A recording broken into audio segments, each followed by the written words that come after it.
Take a stroll through Cabbagetown and it doesn't take long to see history and neighborhood pride. Manicured front yards ready to bloom. So there are various home styles in Cabbagetown. There's the Victorian, an Edwardian, and then there's the workers' cottage. And this is an example of the workers' cottage. It's got a beautiful front garden. I think one of the challenges of gardening in Cabbagetown is the tree canopy, which we love and we're always trying to preserve, but it casts a lot of shade.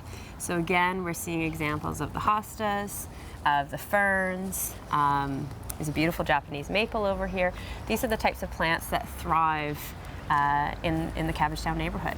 Jane Renwick is part of the Cabbagetown Preservation Association, the group behind hidden gardens and private spaces. Call it a community garden tour. But it isn't just about yards. The work residents have done both on and off their property is on full display.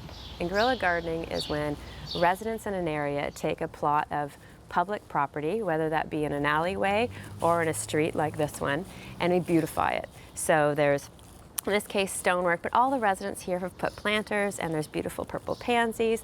And this is city-owned property on the sidewalk. All this curb appeal gives the Preservation Association a lot of gardens to work with. It's a very tightly knit neighborhood. The neighborhood gets chatting and you hear about who has an unbelievable backyard. And then we simply go to their front door, knock and say, would you be willing to put your house on the garden tour this year? And by doing that, you'd be supporting the Cabbagetown Preservation Association. And I have to say, more times than not, people are more than happy to open their doors. Brian Andrew is one of those homeowners. Both his front and back gardens are on the tour. The front is a very formal garden that we felt was a good reference to the historic house.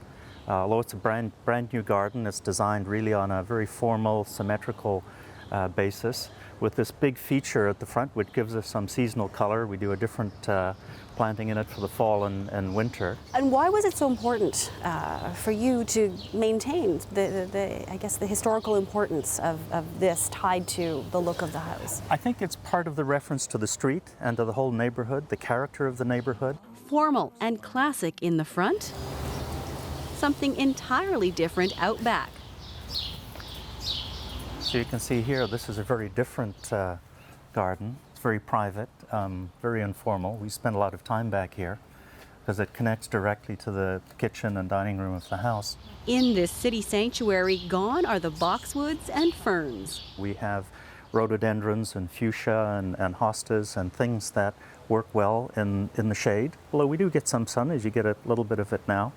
And I've often joked that our garden at the back is 28 feet wide and 90 feet high because, you know, they're massive trees and it's incredible sometimes when I look up.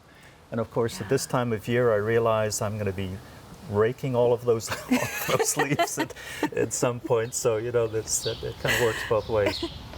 It isn't just individual homes taking part. This co-op will open up its courtyard for the tour. Residents are turning a dilapidated space into a secret garden of sorts. It's just a matter of you want your community to look better. I think the better it looks, there's a subconscious subliminal thing that happens that people, they feel better, they look, and I think that's really, it's an important aspect of beautifying the community. For Brian Andrew, it's a place of solace in the heart of the city. It's very quiet back here, but you know, I come out here with a glass of something old and Scottish, and I solve all the world's problems. You know,